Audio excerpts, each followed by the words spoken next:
Hello everyone, good morning. কেমন আছো তোমরা সবাই? আশা করি তোমরা সবাই খুব ভালো আছো আর আমিও খুব ভালো আছি।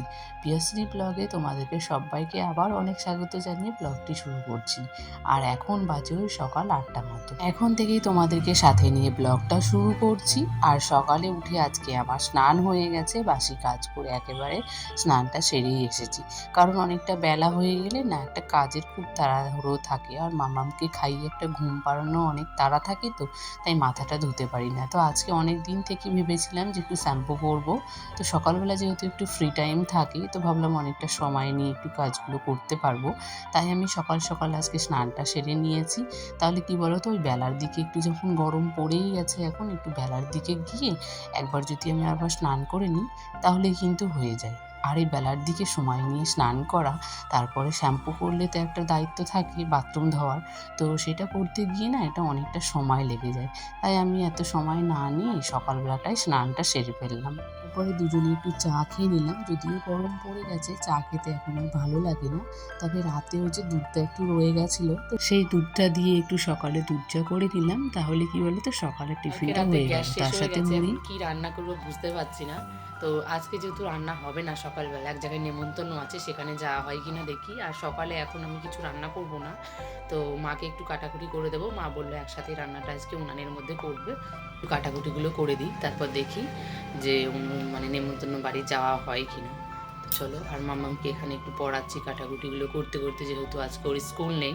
মানে ডেলি রুটিনটা ওর সঙ্গে আমি করতে চাইছি, যে ওরা যেন একটা রুটিনের মধ্যে দিয়ে বড় হয়, আর ও কখন কি করতে হবে সেটা যেন বড় হতে হতে সেটা শিখেও যায়।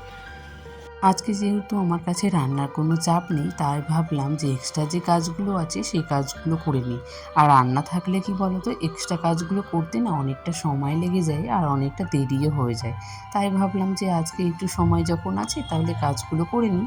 যেমন ধরো, আমরা তো সবাই বোতলেই জল খাই, তো বোতলগুলো এত নোংরা হয়ে গেছে। আর আমি মাঝখানে অনেক দিন বাড়িতে ছিলাম না, মা এতটা সময় পায়নি বোতলগুলো পরিষ্কার করা, তো প্রচুর নোংরা হয়ে গেছে। তাই ভাবলাম যে আজকে একটু বোতলগুলোই পরিষ্কার করে নিই। আর জানো তো, বোতলে জল ভরতেও যতটা সহজ লাগে, আর বোতলে জল খেতেও কিন্তু খুব সহজ লাগে, কিন্তু এই যে পরিষ্কার করার সময় যে এতটা কষ্ট হয়ে যায় সেটা আর বলার মতো না। তো এই যে ভেতরে ব্রাশ দিয়ে ভালো করে ঘষে ঘষে যখন পরিষ্কার করতে হয় না, তখন অনেক সময় লেগে যায় আর ধৈর্য হারা হয়ে যায়। তো এখানে আমি ওই বোতল পরিষ্কার করা পাউডার দিয়ে আর অল্প একটু সার্ফ দিয়ে ওটাকে ভালো করে একটু ভিজিয়ে রাখলাম। তাহলে একটু সময় হলে কি বলো তো, ব্রাশটা দিয়ে পরিষ্কার কম করতে হবে। আর এদিকে যে আমি বোতলগুলো রেখে আসলাম, তারপরে ঘরে এসে কাজগুলো আবার করছি, কারণ ঘরের কাজগুলো করতে করতে বাইরের বোতলগুলো ততক্ষণে একটু পরিষ্কারের মতো হয়ে যাবে। তো ঘরে অনেকগুলো জামা কাপড় জমে আছে, তো সেই জামা কাপড়গুলো একটু ভাঁজ করে নেব। আর এখানে ব্ল্যাঙ্কেটটাও নামানো ছিল, ব্ল্যাঙ্কেটটা তোলাই হচ্ছিল না, তো মা ধুয়ে দিয়েছিল। তো আজকে ভালো করে ভাঁজ করে রেখে দিলাম। আর যেহেতু ব্ল্যাঙ্কেটগুলো আর কোনো প্রয়োজন পড়বে না, আর শীতের জামা কাপড়গুলো যেগুলো মাম্মামের ছিল, তো সেগুলো একেবারে সার্ফ করে ভালো করে তুলে দেব। আর হালকা শীতের জন্য যে আমি জ্যাকেটটা রেখেছিলাম, মাঝখানে আমি ওই বাড়িতে আবার 2 দিনের জন্য গেছিলাম, তখন একটু সকালবেলা শীত শীত লাগছিল, তাই আমি এই জ্যাকেটটা পরে গেছিলাম। তো এসে আর তোলা হয়নি, তো আজকেই সবগুলো ভাঁজ করে রেখে দিচ্ছি। আর মাম্মামের লেহেঙ্গাটাও অনেক দিন হয়েছে ধোয়া হয়নি, কারণ অনেক কভার পড়েছে, তো আজকে একেবারে ধুয়েই রেখে দিলাম। যেহেতু গরমে বিয়ে বাড়ি অনুষ্ঠান বাড়িতেও পরতে পারবে না, আর শীতকালটা একটু মোটা জামা কাপড়ই আমরা পরি, যেহেতু এই শাড়ি লেহেঙ্গা এসবগুলো কিন্তু শীতকালেই ভালো লাগে। আর এই গরমকাল আসলেই না মনে হয় কতক্ষণ আমি একটা হালকা পাতলা জিনিস পরে, যতই অনুষ্ঠান বাড়ি হোক আর যেখানেই হোক, মনে হয় একটা হালকা পাতলা পরে গেলে একটা নিজের দিক থেকে একটা মনে হয় শান্তি ফিল করি।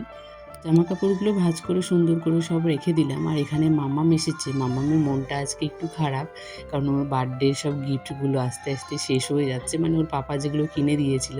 তো জিমসটা মাম্মাম একটু খেতে ভালোবাসে, কিন্তু কেন জানি না এই প্যাকেটটা কেটে দেওয়ার পরে মাম্মাম আর জেমস খায়নি, মানে ওর একটু ভালো লাগছে না খেতে। আর ভালোই হয়েছে, আমি আগে থেকে ভাবতাম যে মাম্মাম এই জেমস ক্যাডবেরি এগুলো কবে খাওয়া ছাড়বে, ও যে নিজে থেকেই ছেড়ে দিচ্ছে, এটা কিন্তু খুব ভালো হয়েছে। আমার যে এই ড্রেসিং টেবিলটা অনেক দিন বোঝা হয়নি, বলতে পারো এটা ড্রেসিং টেবিল আয়না। আমার যা কিছুই বলো আমার কাছে এটা ড্রেসিং টেবিলই মনে হয়, কারণ আমি এখানে ড্রেসিং টেবিলের মতোই সব কিছু রাখি, আমাদের যা যা প্রয়োজনীয় জিনিস মাম্মামের আমার।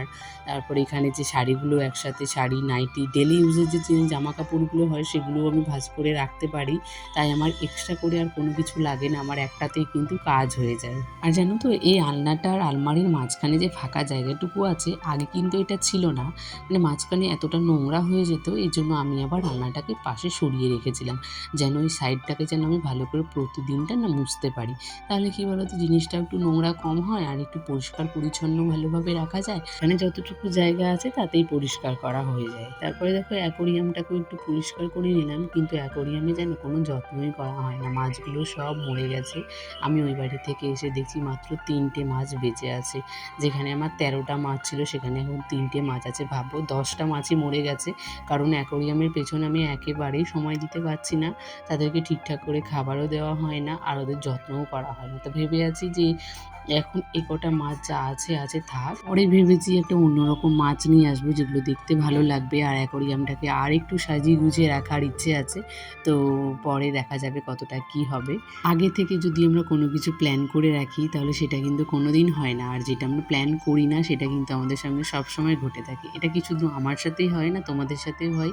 এটা কিন্তু অবশ্যই কমেন্টে জানিও। আমার সাথে সবসময় এমনই হয়, আমি যেই জিনিসটা চাই সেই জিনিসটা পাই না, যেটা আমি চাই না সেই জিনিসটা আমি সবসময় পাই। তাই আমি কখনো আগের থেকে বলতে পারো কোনো কিছুই আশা করে রাখি না। তবে মানুষের মন তো, আশা করতে মানে বাধা আসে না। আমাদের মনে সবসময় হয় যে আমরা এই জিনিসটা পেলে আমাদের খুব ভালো হয়। দেখো আমাদের যদি রান্নাবান্নার কাজ না থাকে তবু কিন্তু আমাদের সংসারে অনেক কাজ থাকে। সেই কাজগুলো করতে কিন্তু আমাদের কিছুটা সময় ভালোই লাগে। তো রান্নার ফাঁকে ফাঁকে সেই কাজগুলো আমরা করে নিই। কিন্তু আজকে যেহেতু আমার রান্না নেই, তাই তোমাদের সঙ্গে শেয়ার করব যে আমি ঘরের কাজগুলো কীভাবে, আমি আমার বেডরুমটাকে, বাইরের কাজগুলোকে কিভাবে আমি পরিষ্কার পরিচ্ছন্নভাবে রাখি সেটাই তোমাদের সঙ্গে আজকে শেয়ার করব। তো দেখো ঘরটাকে আমি ক্লিনিং করে নিলাম সবার ফার্স্টে, আর এখানে বোতলগুলো আমি ভিজিয়ে রেখেছিলাম, ততক্ষণে কিন্তু আমার ঘরের কাজগুলো হয়ে গেল আর বোতলগুলো বেশ ভালো পরিষ্কার হয়ে গেছে। একটু যদি আমি ব্রাশটা দিয়ে ভালো করে ঘষে নিই তাতেও কিন্তু একেবারে পরিষ্কার হয়ে যায়। তো এখানে আমি ব্রাশটা দিয়ে ভালো করে একটু ঘষে নিচ্ছি।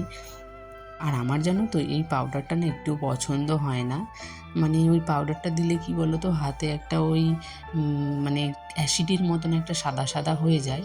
আর পাউডারটা দিলে হয়তো ভালো পরিষ্কার হয়, তবে আমার কাছে মনে হয় যে কামরাঙা যে টকটা হয় সেটা যদি দিই তাহলে সবথেকে ভালো পরিষ্কার হয়। আজকের ভিডিওটি আমি এখানে শেষ করছি। ভিডিওটি ভালো লাগলে সবাই একটা করে লাইক করে কমেন্ট করো, আর সবাই একটা করে সুন্দর সুন্দর কমেন্ট করো। তো চলো দেখা হবে আবার একটা নেক্সট ব্লগের সাথে। ততক্ষণ